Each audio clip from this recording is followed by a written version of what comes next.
ربنا مديني كل حاجة في الدنيا الا حاجه واحده بس، إلا عنوان أبوكي. في الخرابه اللي وراك. يا سلام على النتاني. ايوه، روح الخرابه اللي وراك هتلاقي عنوان ابوها. إلا عنوان أبوكي، عشان أنت في الرايحة والجاية مجنناني. ومجننانا احنا كمان. فهمت العجينه. ايوه، ما شايف مجننانا كيف. مجنناه وهفضل طول عمري مجنناه. اللي مخليني مجننه شباب نص عيني السيره كلها. مش هتجننك انت؟ اديني يا رب ربع الثقه بتاعتها يا رب.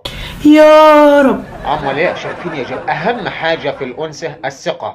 مجنناه وهفضل طول عمري مجنناه. هي دي الثقه ولا بلاش؟ يعني ربنا اداني نعمه وخلقني زي القمر وجميله ورشيقه، اقول له لا عشان النسوان بتغير؟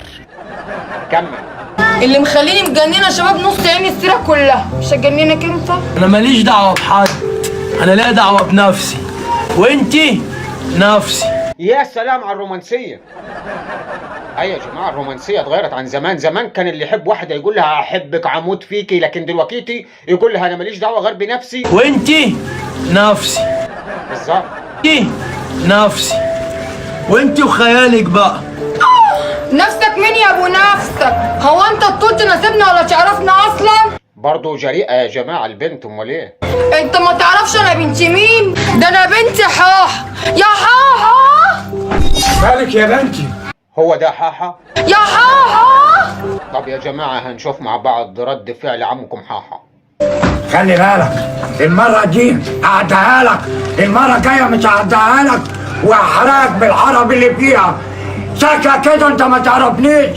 انا يا حاحه. عم خلاص. انا حاحه. حاحه ما عملش حاجه يا جماعه. اللي مستني ان حاحه يعني يعمل اي رد فعل، ممكن نستنى الجزء الثاني. اللي عنده مراره يستحمل يعني، يستنى الجزء الثاني نشوف الاخ حاحه هيعمل ايه. المهم ما تنسوش اللايك والكومنت بيرفع الفيديو، وتشتركوا في القناه لو اول مره تشوفني. والسلام عليكم ورحمه الله وبركاته.